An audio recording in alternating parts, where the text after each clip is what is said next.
There's I a rule have book. not. I thought you guys were making that up. No, there's actually a rule book. Sub Article C. Really, Mason, you put a lot of time into this. I'm impressed. Wins of the week. Show host participants may not be able to nominate themselves. What? That was the newly added rule. Why? We're trying to build others up, not ourselves. We're not selfish on this podcast. You know what? I can't quit laughing.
Welcome back, everyone, to the Track Packers podcast for episode 22 of season 2. A lot of twos going on today. Thank you so much for joining us. As the night we're recording this, it's almost triple digits where I'm at. I don't know how the Bismarck gang is holding up, but it's hot. So Becca's happy. I'm happy. We're all here ready to go. Myself, Mason, along with John, Becca, and Mr. Collinsworth, Jessup Pelkey, as always, rounding out the field for today's episode.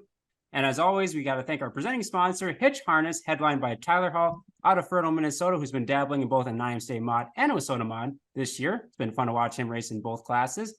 If you haven't heard of Hitch Harness, it's a very innovative product developed for the truck owners and the receiver hitches, focusing on safety, so safe storage while traveling, and easy access, so efficiency. You can maximize your time going from one project to the next. So I encourage you to head over to hitchharness.com, check out all the inventory they have. They have multiple colors and styles to choose from. You can get some apparel. They have chassis dollies for the racers, just all sorts of stuff. I want to thank Tyler so much for supporting us on the podcast in the 2023 season. So the lineup this week, it's different. And here's why. For those that don't know out there, the fans out there, the hosts know about this, but we actually have a rule book here on the Track Packers, and we had a new rule put into place this week after an incident last episode, and I am here to read in the rule book here. Under section 2 of the show layout, subsection C with wins of the week, show hosts and participants may not be able to nominate themselves for a win of the week. And so due to that new rule added in, the lineup is as follows. Myself, Mason, followed by John Breckel, Miss Becca Pelkey, and Mr. Jessup Pelkey rounding out the field for tonight's episode. So Mr. John Breckel, how are you doing this evening? I am doing great. I am just so happy that we have got a clear rule book so people like, the one over there can actually follow it and be in compliance here weekly. So it'll just be a wonderful, wonderful thing. But no, in all seriousness, I am doing great overall from everything here this past week. I'm excited for the weekend. Unfortunately, I'm a little sad because it's almost the end of July already, which means we're almost done with race season. I mean, I don't like to say that, but we're getting to, kind of the dog days of summer, somewhere in that range. But yes, it'll be a nice weekend for racing, it looks like, and it'll be an exciting weekend as well, and I'm looking forward to it. Absolutely. Yeah, absolutely. Miss Becca, how are you doing this week? Loving this beautiful weather that we're having here in North Dakota. I believe it's 101 degrees here in Bismarck. It was beautiful. Love it. It's beanie season. It's still beanie season. They're just saying that someone snapped a picture of me on the mod tour and I was wearing a beanie somewhere on tour, and I shared that photo with you guys. But no, it's beautiful weather. Love it. This is how I know it's almost Gov Cup weekend, because Gov Cup is like one of the hottest weekends of the year, which is going to be this weekend, this Friday, Saturday at Dacotah Speedway. And it's 101 degrees. It's beautiful. I can't wait for some hot racing, hot weather. 2 days of great, spring car racing at Dacotah Speedway. Super excited for the Gov Cup this weekend. So just loving weather, loving life, and can't wait for this weekend. Yeah, you're right. This is always the time of the summer where it's almost unbearably hot, unless you're Becca. It's like perfect temperatures for Becca this time of year. I mean, I was thinking, if like, it gets to 110 for her, that's like 70 degrees on a normal day. yeah, I today even was wore not fun. shorts to a dirt track over the weekend, and felt She great. did. Wow. People did She not did. recognize me. This is true. She was in shorts and she had her hair done differently, and people did not recognize her. Plus, she was wearing a hat, Yeah. not a beanie, a physical hat. People in Amazing. Jamestown walked right by me and they're like, "Whoa, didn't even recognize you." And I'm like, shorts and a hat. People didn't recognize me. She was changing her style. Wow. I'm sure that surprised Jessup too. Jessup, how are you doing this evening, sir? You Cautions know, it. much like another driver, I will find my way back to the front. This is true. Yes, you do seem to make your way to the front. It kind of is weird how the cautions work out and he ends up in the front. It's weird. You know, I This feel is like true. I feel like I've been struck down like Kyle Larson was by Denny Hamlin. Oh yeah, I remember seeing the highlight of that.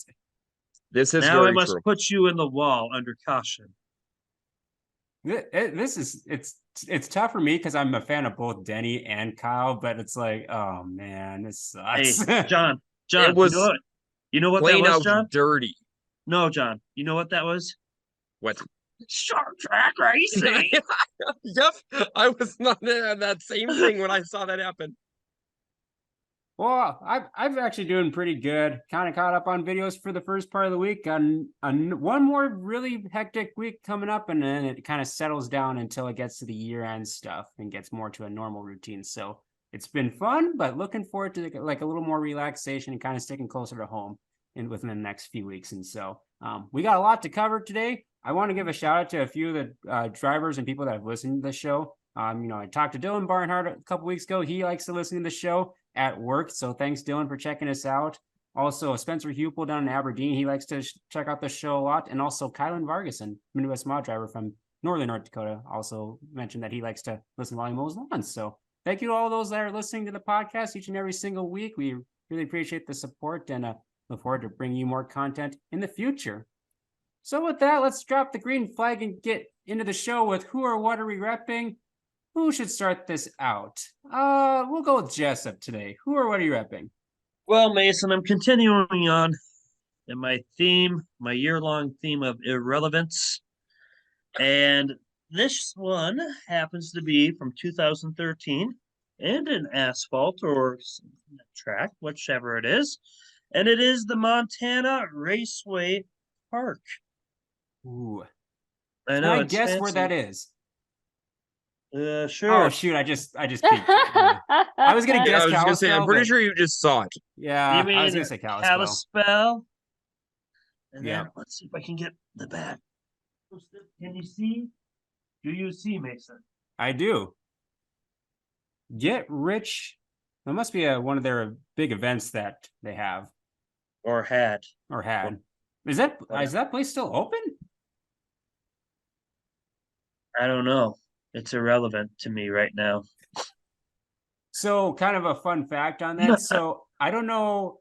Maybe John had this, but I had this map. I think it was from the year 2000. That was basically a NASCAR home tracks map, and it showed have all one. the NASCAR home tracks in the United States. And that's where I remember Kalispell being on there. I'm like, oh, that's the closest NASCAR track to me. So You were correct, Mason. I had that same thing. Is it really closer than Elko? That would be Now- close. Or was Yeah, it it's one gonna at be about what? Now wasn't Fergus Falls one? I don't know if there's ever a NASCAR sanctioned home track though. Yeah, it was never a NASCAR sanctioned one. I know obviously Cedar Lake was NASCAR home sanctioned for a while too. Wasn't With Buffalo stuff. River as well? 'Cause I don't think Buffalo whenever we River drive it, whenever we They- drive by, they they used have to those be- old. They used to be the what was that series? Was it MDRA Or DTRA or was it DTRA maybe? I don't remember what it was, but it was one Oh. of those that used to be up here too. WDRA, World Dirt Racing, WDRL, the Dirt Racing League. Maybe. I don't know. Yeah, I don't remember exactly. Somebody who raced back in the day, correct us so we can have knowledge for Rain Man. This is true. Mason needs more knowledge. Very true. I do still have that map book. It's at my parents' place in their basement. But yeah, that's where I remember seeing Kalispell on that map. So cool shirt. Thank you. Miss Becca, who or what are you repping? So this coming weekend, this Friday and Saturday, is the North Dakota Governor's Cup at Dacotah Speedway. 2 complete shows. We're gonna have the NOSA 410 Sprint Cars. They'll be making their yearly return back to Dakota Speedway this weekend. So tonight, I am repping the 2013 Governor's Cup t-shirt, which I don't think we make them anymore. So this could be a rarity. So yeah, this is the North Dakota Governor's Cup t-shirt for not this weekend, but for this weekend's event from 2013. And then it's got all sorts of fun stuff on the back. That's a lot of like print on that shirt. And this is a small, so it just like, it's just everywhere. Anyways, John sent me the Governor's Cup champions all the way back from 1999 because he keeps track of all this stuff. And instead of having you guys guess, because I'm sure John just like knows this information and he would just ruin the fun anyways, I'm just going to just read off the winners or the champions from the 2012, because this is the 2013 shirt. Your champions from 2012, which are probably listed on the back of this shirt. In the Hobby Stocks was Chad Hafsauer. In the Legends, Donovan Weist. I don't think anyone's surprised by that. In the Wissota Street Stocks, Brad Cattermas was the champion. In the IMCA Modifieds, Hank Berry was the Gov Cup champion from 2012. In the Wissota Late Model, Stephen Pfeiffer was the champion. And then we had IMCA Sport Compacts and Joshua Rorick was the champion. So those were your 2012 champions, which I'm sure are listed on the back of the shirt. I didn't actually go back and look, but yeah. Kind of cool to hear some of those names. So a lot of them are in different card classes. Some are still in those same card classes, and yeah. So I actually think I was at the 2012 Governor's Cup. I think that was one of my very first, with my little cheap Polaroid camera, recording some of the feature races. So I'm going to jog John's memory a little bit. So I remember the modified specifically because I don't believe Hank Berry was leading that race until the very last lap because there was some shenanigans that happened. Oh, you are 100% correct on that whole race. Yeah. So there was definitely some contact that happened over in turns 1 and 2. Yes, because I think at first it was like Jordan Boyce in the front and then Jarrett Wold from Arnegard. Yep. So, and it was a caution-free race, if I remember correctly, and they came through 1 and 2. Hank was running second. He got around Jordan finally, or Pfeiffer, whoever, and slid up in front of Jarrett. They made contact, and Jarrett spun to the bottom. No caution, and Hank ended up going for the feature win. You are 100% correct, Mason, on that. I remember watching that, and my dad came with me, so we were all just like, "Huh, that's an interesting call," but it was a good race. I'm gonna have to go back on the Mason Aaron YouTube page and like look for this race. Well, don't judge the video quality because it's archaic. I'll put it that way. It's definitely not up to Mason's standards, probably. I am judging so hard. It's fun to look back at some of those early race videos and see how far I've come along and kind of how much technology has advanced with cameras and stuff too. We're proud of you for improving. Thank you, John. I appreciate that. Anyways, I'll go next on who or what we are repping. So this is a new shirt I got this week. It's pink, which is my favorite color. I actually have several pink shirts now for racing, but this one is a really cool one. This is the 2023 shirt for Justin the Wolverine Vogel. It's got a nice butterfly on the front in memory of Asha Gregory, I believe is how you pronounce her name, and all the sponsors on the back.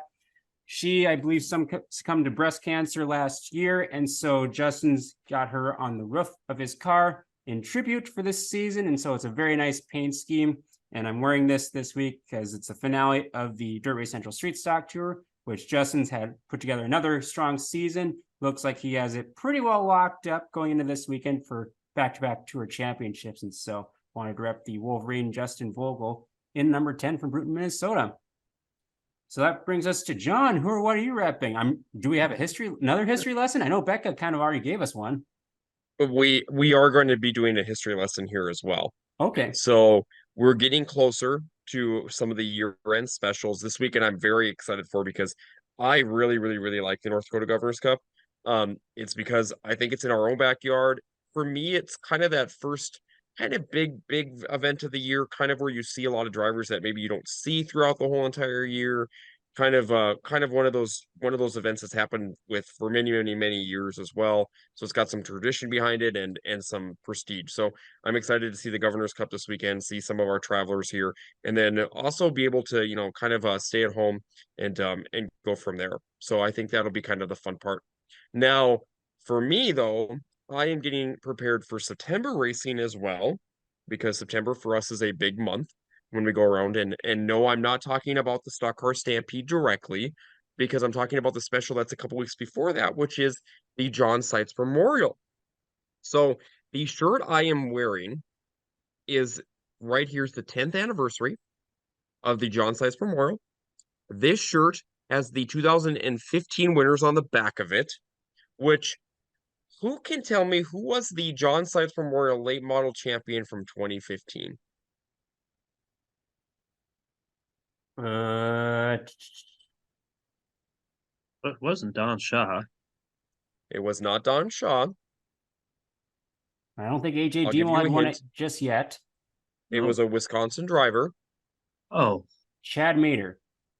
Mason is correct. yep. Yep. Chad Mater won it back in 2015. Some other interesting tidbits of information on here too, which I think is kind of cool, is that Midwest Mods that year were won by Matt Scow, and Street Stocks that year were won by Kyle Dykhoff. So two drivers that were very kind of, I shouldn't say green in that division, but definitely weren't as, you know, well known as they are probably nowadays across Wissota land. So which is kind of neat to see.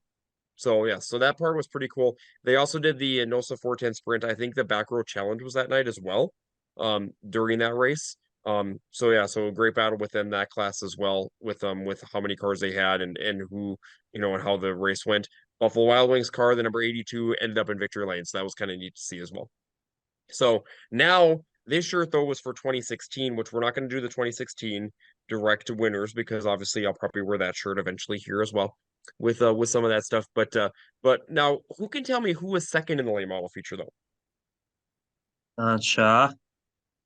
Jessup is right. Don Shaw was second in the late model feature during that time frame. Did you with look that it race. up, But no, Jessup? No, that's the only person I was going to guess for half of them. It would be either AJ Demo and then Don Shaw. And then Yep. once we get into the more recent years, it would be Aaron Turnbull. Aaron Turbo or AJ Demo in the top 2 or 3. Yeah.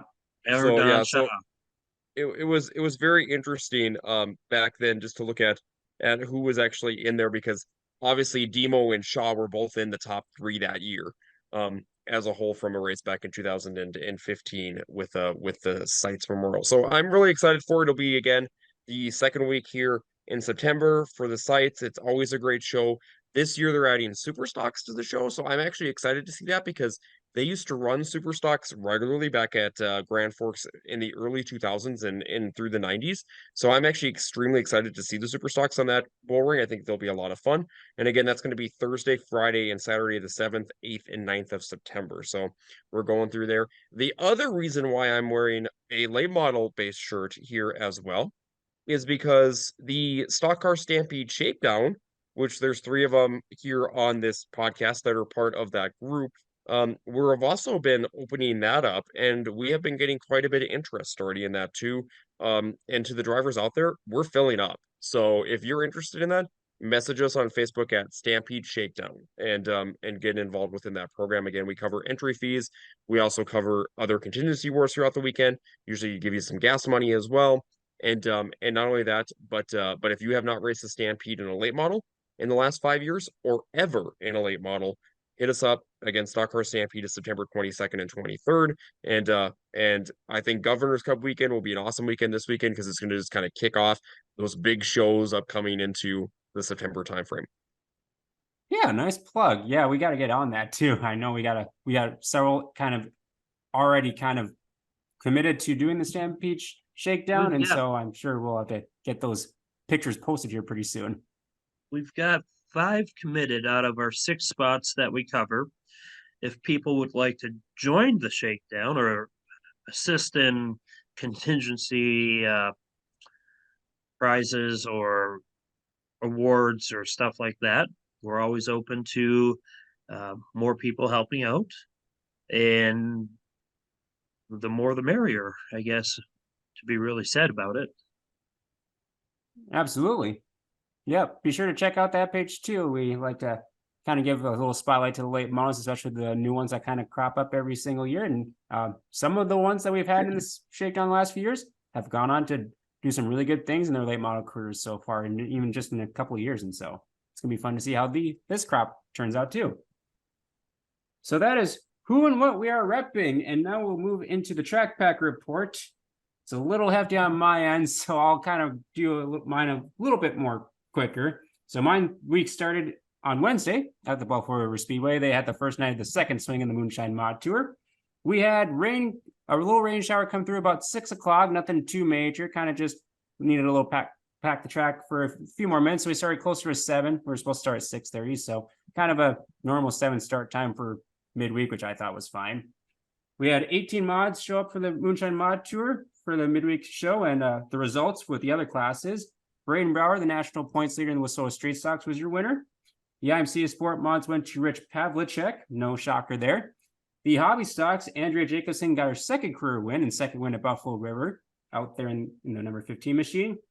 The INEX Legends, that was turned into a caution fest, and it was actually a pretty good race. They had several different challenges at the lead. Scotty Richardson was trying to hold off all sorts of people, but in the end, first career win for number 17, Xander Compson. So big congrats out to Xander for getting his first career win. He finally got around the high side of Scotty. I know 3 other people were trying and just couldn't get around him, and Xander managed to get that with a couple laps to go.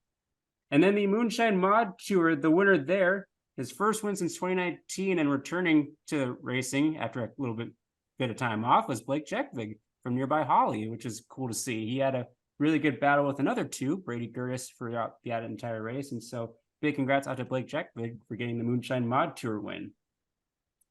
Moving on into Thursday, before I move on to the Bismarck gang, on Friday, I got to check off a new track off the list. Went down to Canby, Minnesota for their fair races down at the Yellow Medicine County Fair. They had the Dirt Race Central Street Stock Tour there for the first of their 4-night swing, which we kind of nicknamed Hell Week because it's a lot of racing in 4 days. They had a really great crowd. They packed the stands like they did last year for their one-off race. It's the only race they run throughout the year, and the Casino Speedway crew is the group that kind of puts on that race and does all the track prep and preparations for that event. And so had a nice turnout of street stocks. We had 25 show up on that Thursday night, so I thought that was a really good representation for that class. And the winners there, Midwest Mods went to the 28 of Tommy Nichols. The Daytona 1 Gen X late models went to the 14 of Scott Harrington. The Street Stock Tour race, it was interesting because being a track that no one has really raced at, it kind of snookered, I would say, some of the veteran drivers. So we had a couple instances early on where, like, we had 4 wide there, which doesn't work at small little Canby, so we had to pile up on the second lap.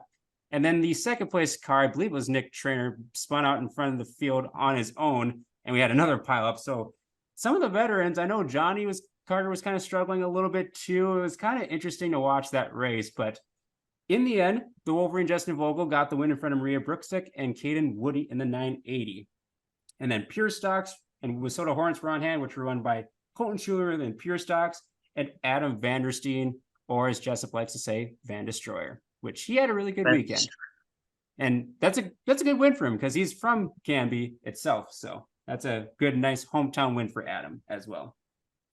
So those are the first 2 days of the weekend. I'll move over to the Bismarck gang for Dacotah Speedway on Friday. How did that go? I'll go over to Jessup first, being that he was behind the camera for most of that. Oh, it was interesting, Mason. We got to see some fun stuff. Still figuring out some internet issues at the track, which causes stuff that it causes a lot of headaches for the stuff that I'm involved with. But apparently, Midco's putting in a new fiber optic line in, and if that all works, that's supposed to be the best of the best.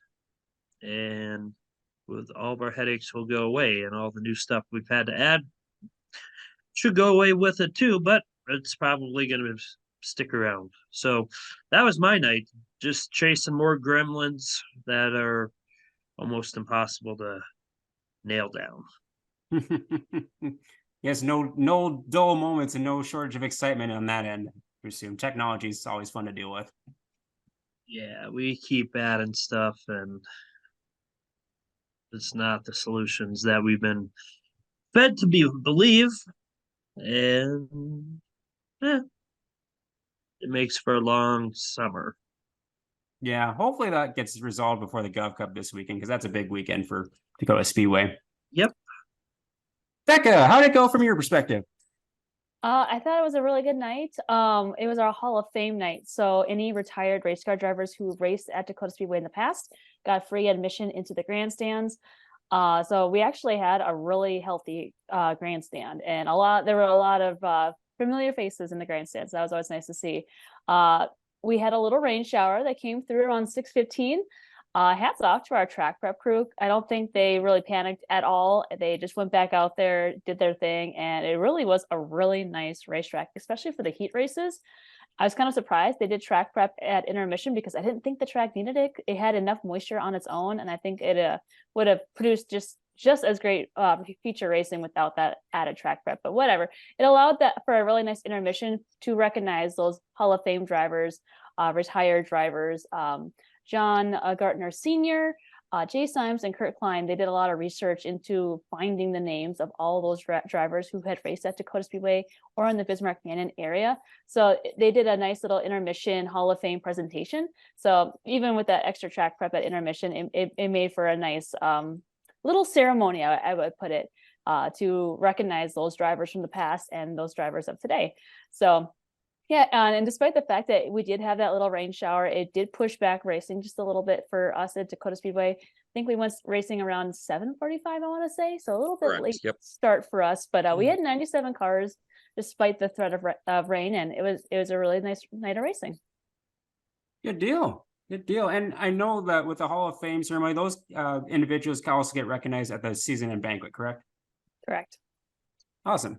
And they also, if you go back and watch the broadcast on Dacotah Speedway TV, they actually announced this year's Hall of Fame class. So they'll have to formally post that, whether on social media or on our website, but they'll be recognized this fall at the awards banquet.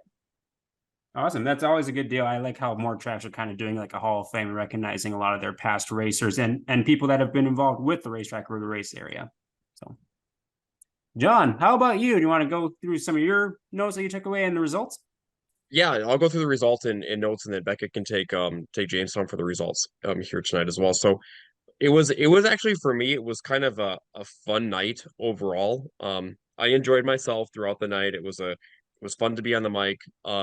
It was actually kind of interesting a little bit. So Brock was on the camera for a while, and Becca was back in the tower, and the two of us were it was kind of like old school a little bit on some of that stuff. So yeah, so we were kind of giving each other a little bit of crap, as well as going through and promoting things and talking about various things that we were seeing in the grandstands, and even pinpointing out people that we were seeing in the grandstands throughout the night, which was kind of cool to see. But no, overall the track was in really good shape. Good job to the track prep crew, because they did a really good job to get the track up and running.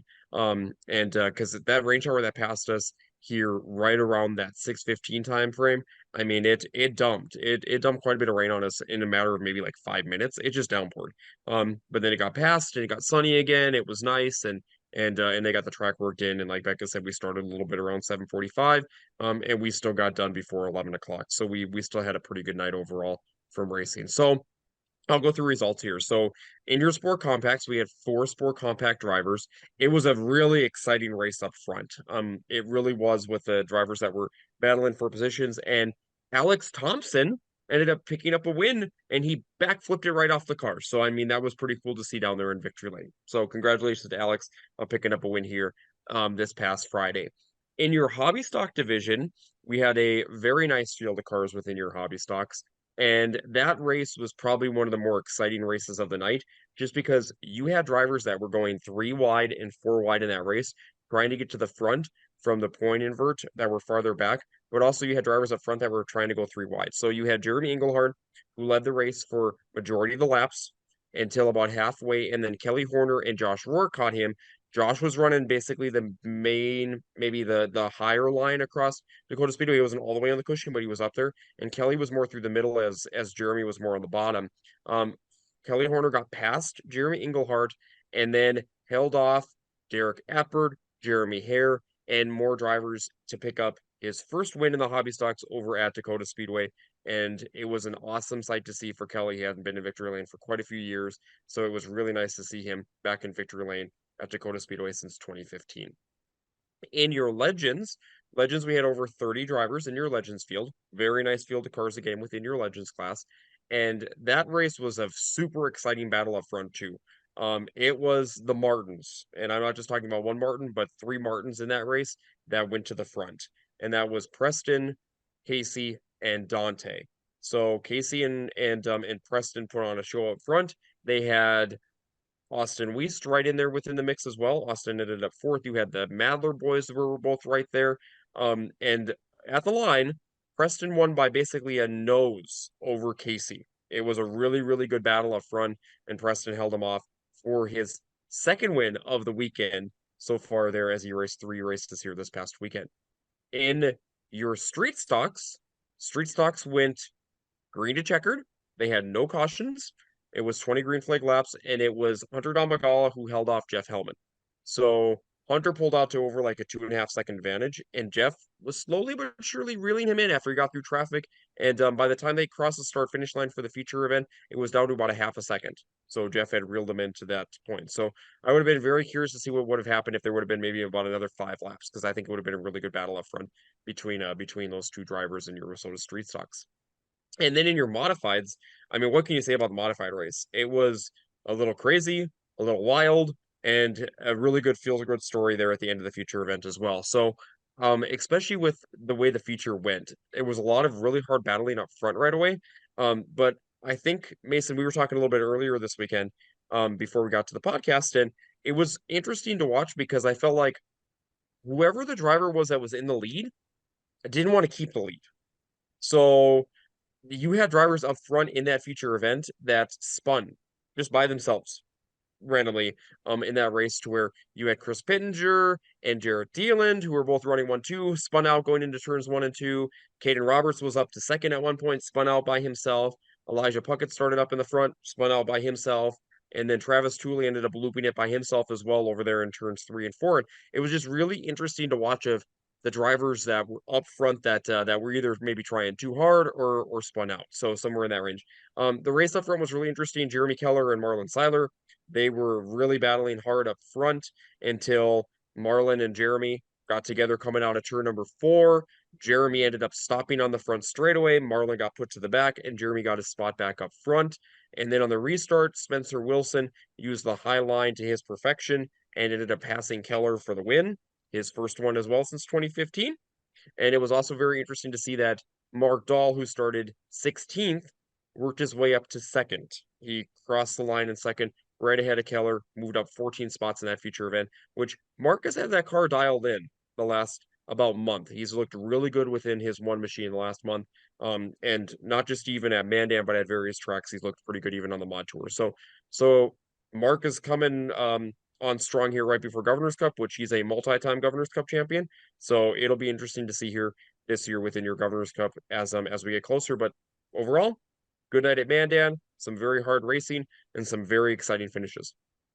Yeah, I was gonna mention that Mark Dahl. Yeah, he's had a pretty good season, kind of like been a little bit on the quieter side of the good, like maybe not all the wins to show for it, but man, he's really been stepping up his game, like you said, the last month. So Mason, a very interesting story here too, because I've talked to some of the drivers and some other things in there too, to where with Mark in general, I think with his car, and it's not a completely new chassis, but they actually rescaled the car and found some stuff with the car a little bit, and got it fixed, and it's been way better since it's gone through kind of that rescaling process and kind of fixed up. So yeah, so Mark's car is handling way better and probably driving way better for him too than what it's driven probably the last couple of years. Yeah, that's awesome to see. Yeah, because he's been around racing quite a bit. I grew up watching him when he come up to Dacotah Speedway, and it's nice to see that he's having some good success down in Mandan. So, And he's notorious for doing extremely well during the Governor's Cup weekend. And I'm excited to see how he does this particular weekend, this Friday, Saturday, 2 complete shows.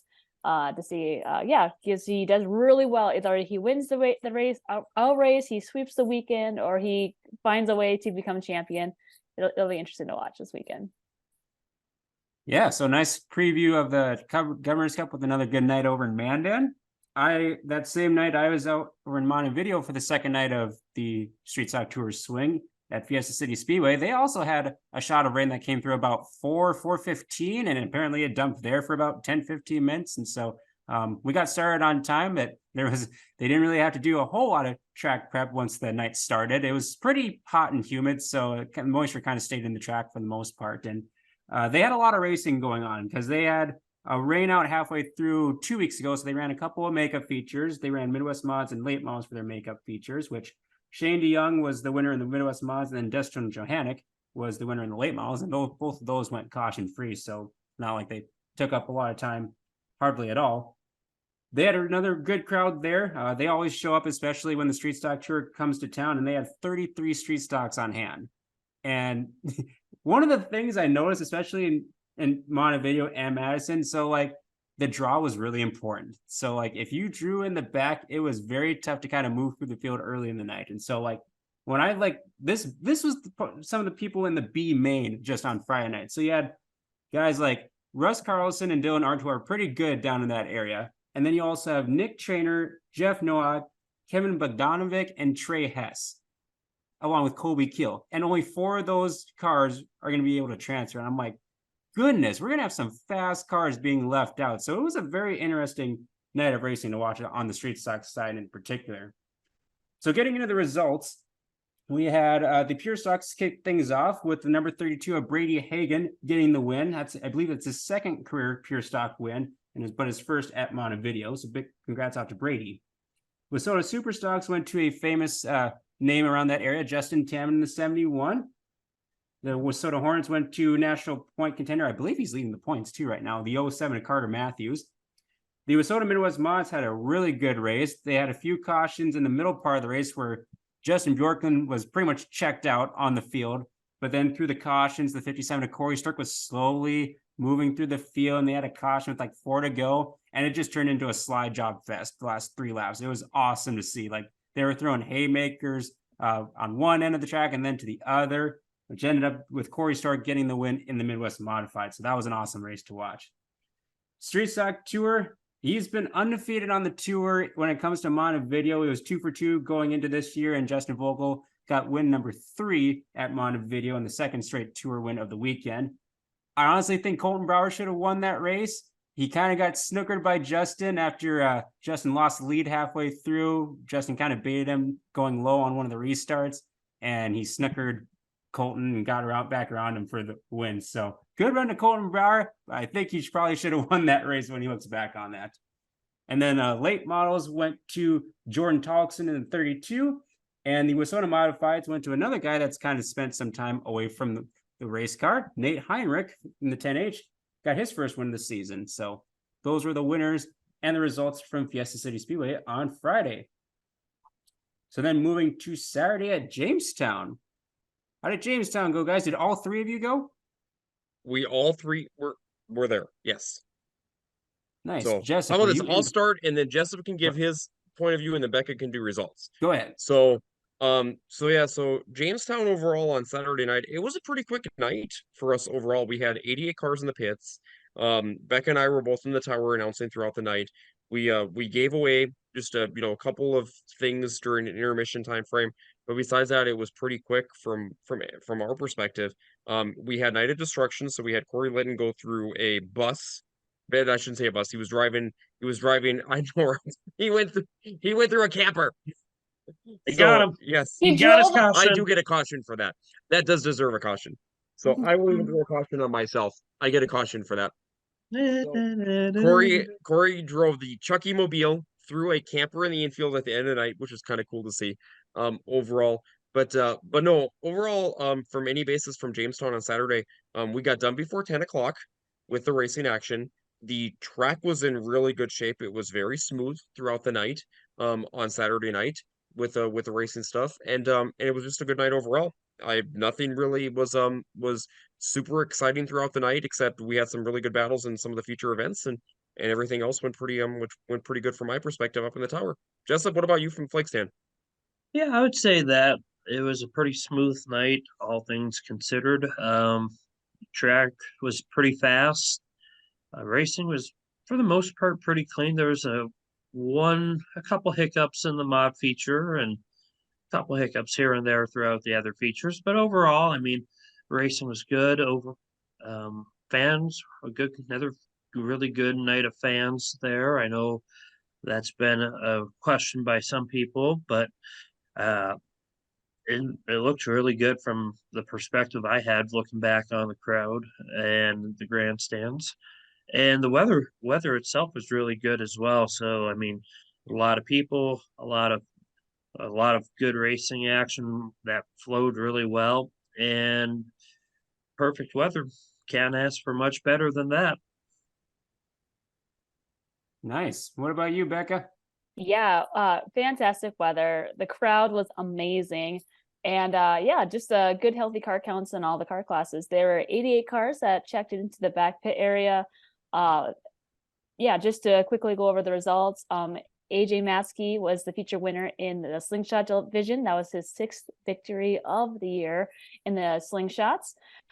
Then in the bomber division, it was Jaden Michelson holding off Asher Williams. That was a really good battle to the finish line in the bomber division, but it was Jaden Michelson picking up his 2nd victory at the Jamestown Speedway this year over Asher Williams. Then in the Midwest Modifieds, it was Jaron Weepstead. And what a year he's had this year, not only at the Jamestown Speedway, but wherever he goes. He's very strong and definitely a contender for the win. But he picked up the victory on Saturday night in the Midwest Modified feature. Then in the INEX Legends, Preston Martin was your feature victor over Donovan Weiss. And that was a really good battle as well. So not only did he hold off his brothers in Mandan the night before, then he had to hold off Donovan Weiss for the victory in Jamestown. So that was a really exciting battle for the win, but Preston Martin was across the finish line first in the INEX Legends. Then in the street stocks, Clay Genskow picked up his very first WISSOTA Street Stock victory in the WISSOTA Street Stock. So that was a really good race as well. He was feeling it in victory lane. That was a really special win for him. And then, let's see, modifieds. Johnny Carell held off John Nord in the IMC modifieds, and the track at that point had started taking some rubber. Not to discredit Johnny Carell, because he ran a fantastic race and he drove it to the front and earned that win. But John Nord, he on one of the restarts, as Jessica mentioned, there's some cautions in that feature. He actually lost the air filter. So I don't know if John Nord really wanted to push it real hard to like go get that win, just because I don't think he wanted to hurt the motor, breathing in all that dust and dirt and rubber. So Johnny Carell picked up a very impressive victory in the IMC modified. So congratulations to our winners at Jamestown, and we finished the races by 10:30, which was a very quick and efficient show for the folks in Jamestown. So hats off to everyone at the Jamestown Speedway. Just all around great track prep, good show all around. And yeah, we were done by 10:30, and then we got to watch Corey Litton take the Chucky Mobile through the camper. So that was just an all around good night. 30, Becca. We were I done thought you at were done before 10. 9:52. Oh yes, 10 o'clock. Thank you. Yes. So, I know, Jessup. I was thinking about a caution on that one too, but I made a bigger mistake with the bus. So Yes, I do have to give a shout out though to a couple drivers. Gus Jensen had a very good night on Saturday night overall, finishing the top 10. I mean, in the top 5, even in the Legends feature, I think he was 4th overall and had a really, really, really good night over in Jamestown. Also picked up a heat win. And then Logan Schmitz had a very good night as well. And it was in the top 3 for the modifieds. Yeah, I think I saw you guys were messaging in our group chat like around midnight. So I'm like, you guys are already back to Bismarck? I'm like, dang. We I were. think we got home around 1 actually, because we left around 11:30. Becca wanted to stay till 2, and I was like, no, we are going Yeah. home. It's not every day that I get to hang out in the pits for hours. So, and people It's actually every hung out. Saturday No, and Friday.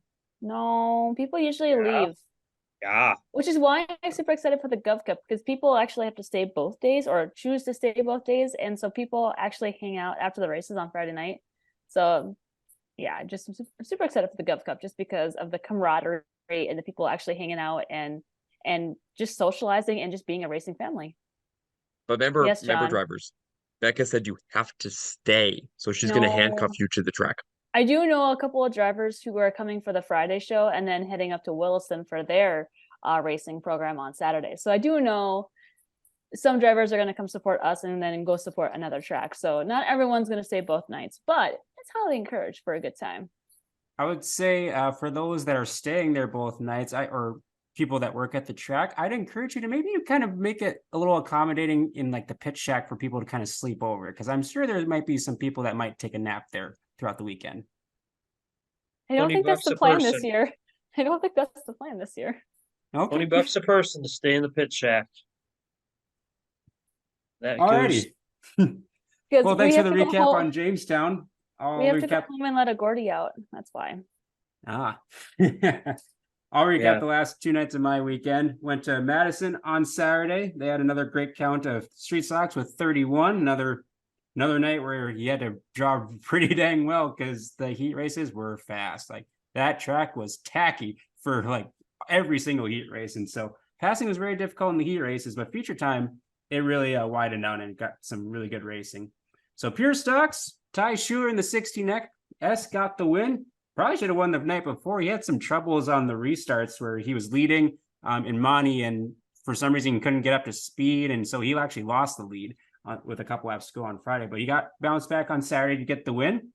The street stocks were the next out on the track, and several lead changes in that race. You had Colton Brower up front, along with Andrew Hansen, Justin Vogel, and then on a mid-race restart, Kyle Dykhoff, who had taken a break but has come back for a couple of races, snookered all of them on a restart and got around Andrew Hansen and Colton Brower at the time and held off a late charge from Andrew Hansen to get his second Street Stock Tour win of the season. I was gonna look. I feel like he's only had like 3 or 4 races so far this year, and he's got 2 tour wins out of it. So he's batting a pretty good average just coming out of semi-retirement or a semi-break.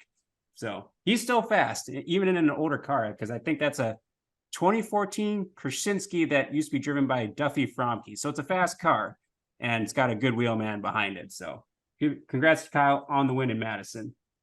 Midwest Modifieds, that turned into kind of a caution fest, but Derek Greek, who's actually kind of had a struggling season in the Midwest Modified, he got the win in front of Jarrett Carter, one of the locals we know. Jarrett came down there for the Saturday night race, and he actually looked really good in his 91 Midwest Mod. So congrats to Derek and Jarrett on their good runs.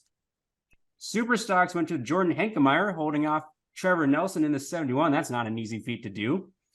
Modifieds going 2 for 2 on the weekend is Nate Heinrich. He pretty much checked out in the caution-free race, and there was no one even close to him. I think he had almost a 2/3 lap lead by the time that race ended. I mean, he was absolutely gone.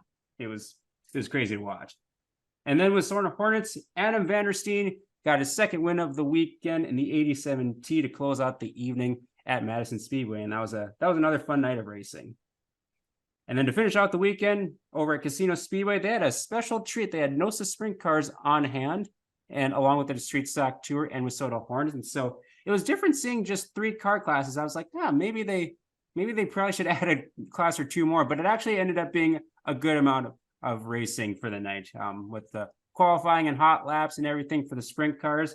And that, honestly, watching the sprint cars around Casino Speedway is a lot of fun. I know Jessup were you watching the broadcast live for that? Because it was a very entertaining race. Yeah, it was pretty fun to watch. Yeah, they were throwing a lot of slide jobs because it's very tight corners, shorter straightaways, and like I think Dobmeyer said it a couple years ago when they were there. It's kind of like jet fires in a gymnasium with sprint cars around that track. And so they put on a really good show. And so it turned into a battle for the sprint cars between Dobmeyer, Hastings, and Brendan Mullen. I think Brendan Mullen was the early race leader. And then he and Dobmeyer were kind of exchanging slide jobs, and Jade Hastings was kind of falling right behind him. Once Dobmeyer kind of got in front, Mullen was trying to catch him and caught the berm and unfortunately flipped a couple times in 3 and 4. And so that was kind of a bummer to see. Brendan was okay, but looks like they had a little bit of extra work to do to get ready for the Governor's Cup this weekend. And so hopefully he's able to get back everything 100% for that. And so, but Mark Dobmeyer held off a late charge from Jade Hastings and Justin, is it Jacobsma or Jacobsma? It's Jacobsma. Jacobsma. He made the trip from Hull, Iowa. So that was a pretty good haul for him on a Sunday night. So he had a good run, running out the top 3 and then also sprint cars. These street stocks. This guy, up until this point, had a dreadful weekend between draws, getting caught up in wrecks, mechanical troubles. Johnny Carter, who's actually won a tour race down in Casino Speedway, drew the worst number in the redraw after winning his heat, but managed to make some good passes to get to the lead and claim his, I believe, fourth tour win of the season in front of Justin Vogel and Andy Rosso. And speaking of Rosso, Lewis Owen Hearts went to Bradley Rosso. So a nice close to the weekend. A busy weekend of racing. 5 straight nights is a lot. So be nice to kind of break that back just a little bit heading into this weekend. And so that is our track pack report for this week. And so with that, we'll move on to what's upcoming this weekend. We will start with Mr. Dakota Dirt and what's on tap in the state of North Dakota.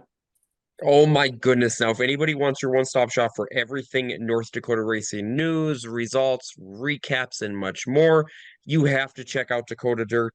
It has everything you need, whether you're looking for things about where your driver has been for results, where points are at. Check out Dakota Dirt. There's a lot of links on there. There's a lot of information that you could check out.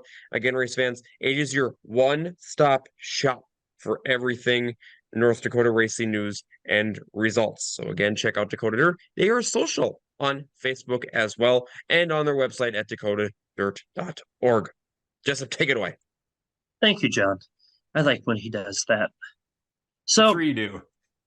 it's pretty straightforward weekend here. What used to be a really quiet weekend, as it used to only be for the Gov Cup, it's a little busier than normal, but it all kicks off on Friday with night 1 of the Gov Cup at Dacotah Speedway, as they will be racing their 5 weekly classes along with the visiting NOSA 410 sprint cars. Then the Red River Valley Speedway will be racing as well. They'll be kicking it. I think they're coming back. I might be wrong here, but yes, they ran last Friday. Oh, yeah, well, they ran then last Friday. They're coming back from last Friday, so we're factually correct there. And then the River Cities will be racing as well. Saturday, it's night 2 of the Governor's Cup, where we will be crowning all of our champions. And then Williston Basin will be racing as well as the Devil's Lake Speedway. So 3 tracks racing on Saturday. And then on Sunday, McLean County Speedway is going to be christening their champions for the season as its championship night before going into the Cole County Classic the following week. So that's it, Mason. Pretty quiet week. Kind of, yeah. A nice quiet week. So you kind of got just a couple of options, but hopefully some really good racing at those venues throughout this weekend. And so Yep. Still kind of the normal busyness outside of, say, North Dakota. We're recording this on Wednesday, and Fiesta City Speedway has the Chippewa County Fair, so they got their race night in already tonight in a very hot day. So kudos to all the drivers and people that came out to the races and race, because that's not fun to do. Tomorrow on the 27th, we have KRA Speedway. Norman County Raceway has the NRA late models in attendance, and Victory Lane Speedway in Winnipeg is running as well. The 28th Brown County Speedway is running. I-94 Speedway in Minnesota has the Bob Gerke Memorial, so there should be a lot of WISSOTA Modifieds there. I believe there's a big payout for WISSOTA Modifieds and Midwest Modifieds, so that's going to be a pretty big show. I actually will be over in Red Cedar Speedway with the start of the championship weekend for the Dirt Race Central Street Stock Tour. On the 29th, on Saturday, we have Greenbush Race Park running, which I believe has the NLRA as well. Madison Speedway has the Timmy Imes race where they have a upped payout for the Midwest Modifieds. Miller Central Speedway is also running along with Brainerd and also a Viking Speedway as well. And then Ogilvie has the Street Stock Tour on Saturday. To close out the weekend on Sunday, Bemidji Speedway is running along with Buffalo River Speedway. Casino Speedway has their kids' night, and then the Grand City Motor Park is championship night of the Street Stock Tour. So plenty of options for you race fans out there to go out and travel a little bit, get some good racing in. There's a lot of big events taking place throughout the region, and so definitely able to get your fix on racing this week. So I think with that, we can move on actually to our white flag segment. And we want to give a shout out to Isaac Hot Sauce Sandro in the 12S IMCA Modified from Turtle Lake, North Dakota. If you ever see Isaac in the pits or even out in the stands, be sure to say hi to him. He's one of the great guys to talk to. His entire family is super kind. They have the best snacks you can find in the pit area with the Sandro Snack Shack, as you saw in the Dakota Classic Modified Tour. So thank you so much, Isaac, for the support of the podcast this season. And so with wins of the week, does anyone want to go first? Have any wins of the week to kick us off for the white flag? I will start with Mr. Van Destroyer, just because I like to say Van Destroyer. No, it was a nice win for him at Canby, and to take a win at his home track's definitely a good feat to do. So that's a good one of my winners of the week. Another one will go to I'm blanking on his name. Burdick. Kevin Burdick? Kevin Burdick. I for some reason wanted to say Kyle Burdick, and it was wrong, and I knew I was wrong, but I wanted to just say get his name out there. Big reason behind his win being kind of important is because it helps in the points battle for between the Gondik Speedway, Halberline Speedway, and the Hibbing Speedway. And it's a nice little point series they got going on over there. So another meaningful win there as well. So those are my winners. And then if I had to do a third, I'd say Clay Genskow at Jamestown picking up the win there. So that was a nice win for him as well. So there we have it, folks. My three winners. Good, solid 3 wins. I approve. Mm-hmm. Becca or John, you want to go next? Go to Becca. Becca, go ahead. All right. My first win of the week goes to Kelly Horner for finding Victory Lane at Dacotah Speedway for the first time since 2015. That win came in a WISSOTA Street Stock, and he mentioned it in Victory Lane. He wishes he could have stayed in the street stocks, but he's pretty darn thrilled that he got into hobby stocks. And he's a little emotional, even though obviously Dacotah Speedway, they really pushed the show along. So he had some time to relish and enjoy the victory in the pit area, but he still sounded kind of emotional in Victory Lane. So that win meant a lot to him coming at Dacotah Speedway. And then my other win will go to Spencer Wilson. He's traveled around the country. He's picked up wins out in Arizona and whatnot, but this was his first win in North Dakota since 2017, but this was also his first win since 2015 at the Dacotah Speedway. So 2 drivers finding Victory Lane again at Dacotah Speedway for the first time since 2015 on the same night. Pretty special. Congratulations to Spencer Wilson. That new car he's got looks pretty sharp, and also just looks really fast. So congratulations to him. He was also no one's mentioned this yet, but he was also actually involved in that lap 1 melee in corner 4. So pretty impressive that he was involved in that. Nothing was obviously broken, or if it was, it seemed to hold on just fine. But yeah, he found victory lane even after that lap 1 melee. And then my third win of the week, since Jessup did 3, I want to do 3. We're going to go to this Boone Speedway. Jocelyn Mquist found victory lane for the first time in the IMCA Sport Mods. This was only her 10th start this season. She's got like 3 or 4 starts from the prior year, but not many starts in the Sport Mods. And she found victory lane at Boone, which is impressive on its own. And in fact, I'm going to go into a little further. 3 of the top 5 finishers that night were girls. So, way to go, girls! So, that's awesome. Yeah, but Jocelyn, this is only her 10th start. Found victory lane, and the fact that it was at Boone, which has always got super high car counts and really impressive field of cars. Congratulations to Jocelyn Quist. That's awesome. Another 3 solid wins. So good job, Becca. John, go next. Okay, I'll go next then with that stuff. So my first win of the week goes to Trey Hess.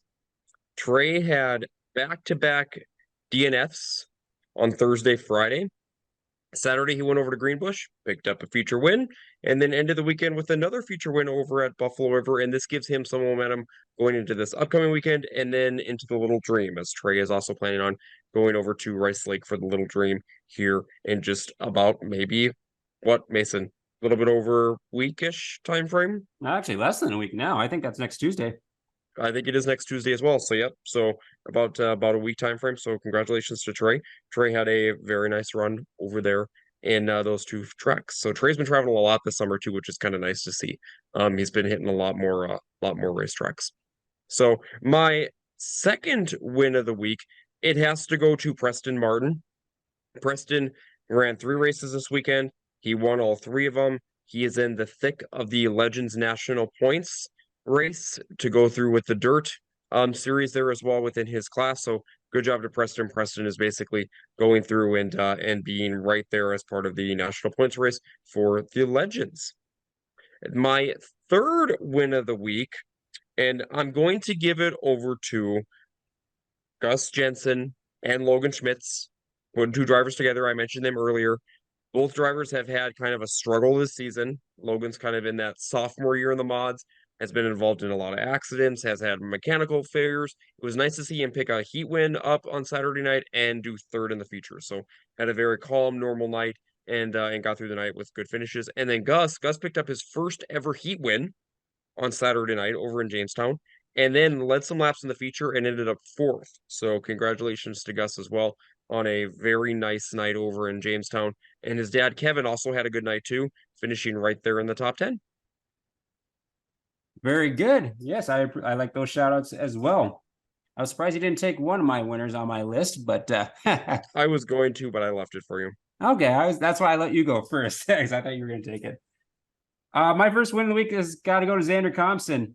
He's been knocking on the door of his first feature win, and it's really nice to see that he got that checked off the list. I know he's actually, when I was talking with him and his dad afterwards, sounded like he was actually like on his way to get that feature win at Buffalo River the week before, and I think he and his brother kind of got together, which kind of spoiled that. But glad that Xander got that win out of the way. I'm sure there's many more wins to come for that young man. He's looked really good this year. My second win has to go to Johnny Carter. Like I said, drew terrible this weekend. I think he drew like a 90 and a 99 throughout this weekend.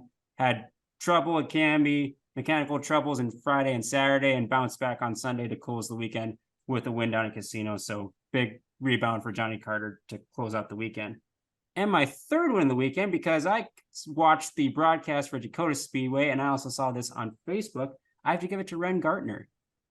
Oh, She's 4 years old and sung the national anthem at Dacotah Speedway, and she did a really good job. And I saw Becca was kind of helping her too, so that was a really cool sight to see. It was a full grandstand, and she rocked it. So no fear with that little one. Yeah, I mean, I wouldn't have that much confidence as she had. Like, wow, like she looked really happy. I'll just say that. So those are my wins of the week. I did I put in the agenda that we were going to talk about national points. John thankfully kind of reminded me. I just wanted to kind of highlight some of the local people we have in the INEX Legends divisions with sharing my screen real quick. So they're separated into divisions: Masters, Pros, Semi-Pros, and Young Lions, also Gold Masters. Looks like we kind of almost have a sweep of the top 5 in the Masters, with Glenn Mitchell leading the way by a big margin, followed by Scotty Richardson and Michael King, and A.G. Davenport in the top 5. So it's pretty cool to see there. And right now, Mason looks like Golden Masters. Don Hayes is actually, I think, leading that. It looks like from the Golden Masters right now on where they have for points.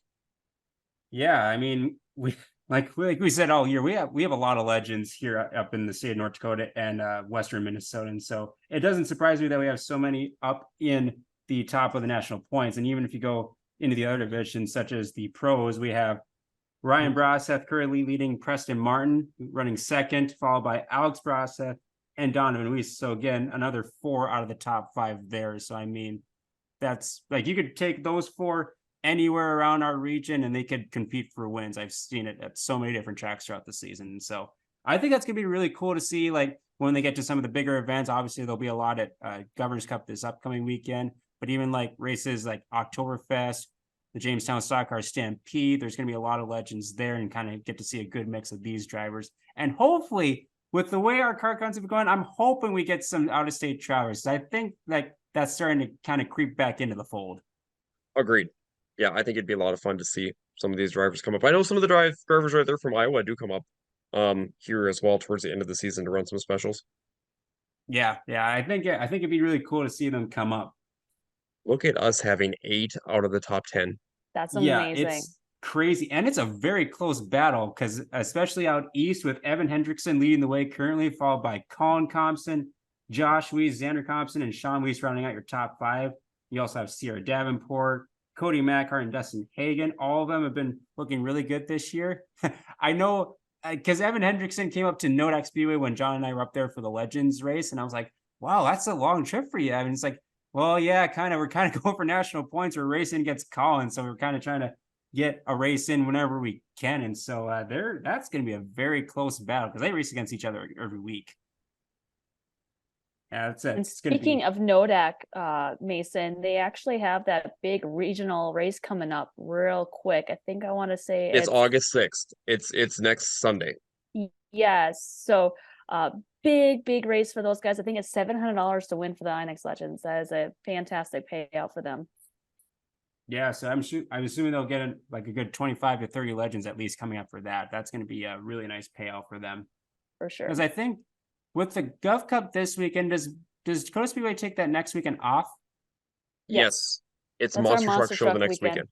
Okay. So the Legends will be Friday night that upcoming weekend. They can run up in it'll be in McLean County Speedway in Underwood. For the Cole County Classic. Yep. And then Saturday they have options, because there's 3 tracks running on Saturday for Legends, and then Sunday they'll be up at Nodak. I think Okay, Dickinson, yeah. So if they're Jamestown, racing and Underwood are Yep. all racing The that Saturday. that Saturday. Yep. So I mean, if a lot of those legends stay up in Underwood the 4th and the 5th, they can make an easy trip up to Minot after that. So that works out well. And then the Young Lions, we also kind of have a sweep of the top 6, it looks like, with Cody Jawowski, Ty Olson in second, followed by Alex Clark, Noah Lewis, Kyle Van Miller, and Grayson Speaker, your top 6. A lot of them race out east. Ty Olson pretty much follows Glenn Mitchell everywhere, so he's all over the place. And so that's a lot of young talent in the Legends division, putting up some really good points throughout the season as well. So wanted to give a shout out to the Legends, because they have definitely been putting on great shows all season long wherever they've gone. And it's been really fun to see that group of drivers continue to grow in the competition. It's fun to actually kind of keep an eye on the points, because the points, they start accumulating really early in the year. I want to say like as early as like February, March, because a lot of those tracks out east can race that early. But I think the advantage in our favor, or in our court, is that we can race Thursday, Friday, Saturday, Sunday. Correct. Any given weekend here in North Dakota. And I don't think that's quite the case in other parts of the country. So the ball is on our court, and I hope that our drivers can push through to the end of the season, and hopefully we get some national champions right here in North Dakota. I say it'd be pretty cool to do a clean sweep of all the dirt divisions in INEX. That'd be cool. That'd be Super really cool. cool. Yeah, I think it's definitely possible too. Well, does anyone else have any other closing thoughts for episode 22? I did have one. Wanted to send thoughts and prayers out to the Fisher family, specifically Jordan Fisher. They had a rough accident over at Ogilvy with the bus races, but thankfully Jordan is okay and recovering. I think he's either going home or he's already at home. So that's encouraging to hear. And so we never want to hear about any unfortunate incidents at the racetrack. And just thoughts and prayers to the Fisher family over at Ogilvy Raceway, and hope everything goes all right in the recovery process there. Anything you three want to mention as far as like Governor's Cup? Anything that folks should be aware of at all? We start at 7 o'clock both nights Mm-hmm. for the Governor's Cup, because in years past we've been at 5 o'clock.